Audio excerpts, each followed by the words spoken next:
Hello my scrappy friends, a big welcome to my YouTube channel today. It's Melinda Sweetman here with you for Tracy Reed Designs, and it is Scraplift Saturday. I'm scraplifting this page from Tarrah, and this is what I have created. I'm also talking about how I have used this somewhat busy-ish pattern paper and not a ton of dimension to create a really layered looking layout without adding a ton of dimension. So I did print these two pattern papers from the collection onto textured white cardstock. This is from the Felicity collection. It's what I'm playing with today. I love the colours in it, and yeah, I just thought it worked really beautifully with this cut file, which is of course from Cut to You. It is one of the exclusive Cut of the Month cut files. I'll make sure I link everything in the description box below. So you can see how I'm going to set up my page. Obviously I have used the cut file from Tarrah's layout as inspiration. I love that she had the vertical design going down the center of the page, and so I went through my stash of digital cut files and picked out that floral, and I've cut that quite large so that it is, I think it worked out to almost 10.5 inches tall or something.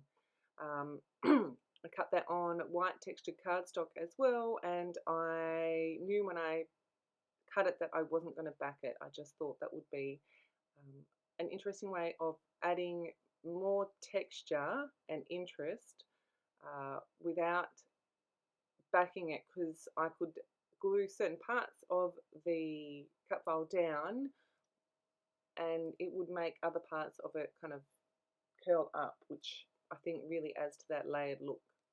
So you can see I've taken the center out of that craft colored pattern paper. I have done some color matching. When I first shared this collection, I showed the ink colors that I have matched to it. I'm using Blueprint Sketch. Distress Oxide, I've just smushed that onto my little craft mat there, and I'm adding splatters, and the splatters work beautifully with what is already on the background. So having that mixed media already done without adding anything extra except for those splatters really helps with that layered look as well. I'm going to add a few layers directly behind my photo. I started with that craft pattern paper that I printed, and then this blue is beautiful. I love it so much. So I'm going to do one layer of the blue, and then I'm using the 4x6 cards which I've printed onto the, let me just have a quick look, the Canon high resolution paper, I think it is. So it's thinner paper than normal like cardstock, and I found that helps without adding too much dimension and bulk to pages as well. So I'm just layering those up a little bit wonky. In case you didn't realize, the photo that I'm scrapbooking is actually of myself and Tarrah. We met in real life back in 2019 at a scrapbooking retreat I went to on the Gold Coast. If you've been watching my content lately, you would have heard me saying how I was so excited to be scraplifting someone again. Tarrah was one of the first people that I ever scraplifted many years ago, and I have always loved Tarrah's style of scrapbooking. She creates beautiful layouts. So I will make sure I link her below. But as soon as I saw that we were scraplifting Tarrah, I put my name down because I thought this would be a fun way to revisit scraplifting her again. Like I said, my first inspiration was the big cut file in the background and the vertical design of the page. I love the way that she has also like layered her embellishments vertically as well, and so I'm going to run with that. I've got clear stickers here as well that I have printed from this collection, and you can see I'm adding those to my background, and that also adds extra layers, again without adding too much bulk. These are clear stickers, so they are very thin, and they do appear best on white cardstock. So I really love that I'm working on this pattern paper that I printed onto white cardstock. So I've got those clear stickers behind my cut file, which, like I said, it adds more layers without adding bulk.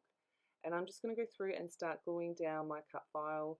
As you can see, I'm just adding little dots of glue to specific places, mostly behind where my cut file is going, no, behind where my photo is going, and I'm letting the rest of the cut file where it's not stuck down curl up. I really love the extra interest and dimension that adds. So yeah, I'm just adding little dots of glue all over the back of that, and I think this is the last one. I know one more here, and then that is my cut file stuck down. Oh, I lied. One more here.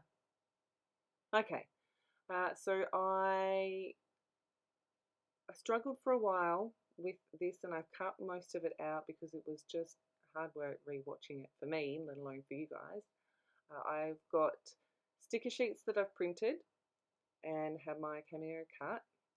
This is mostly leftovers from when I first printed the collection, and I really wasn't sure what I was going to do for my title. I know that Tarrah's was on that vertical as well, so that's kind of what I ended up going with again, and I just used the word happy because I met lots of fun, interesting people, lots of people that I have been friends with on socials for a long time, but to meet them in person was really special, so I'm so glad I made that trip over. Like I said, that was back in 2019. So I found these two little arrows. One says "so fantastic" and the other is with a joyful heart. I had so much fun that weekend that I went over. So I have got to this point. My photo is not yet stuck down, but I realized that I was not leaving myself any space for journaling. So I found this little, it's like a file folder tabbed journal card thing. That's the official name. I've stuck that to one of the offcuts from the center of that craft coloured cardstock in the background, and that is no longer sticky because it was one of the stickers. I found a little glassine bag that is just a tiny bit too big, so I'm folding over one end to make it the right height, and then I will trim it in my paper trimmer so that it is the right depth. So I do trim a little bit off and then test the size.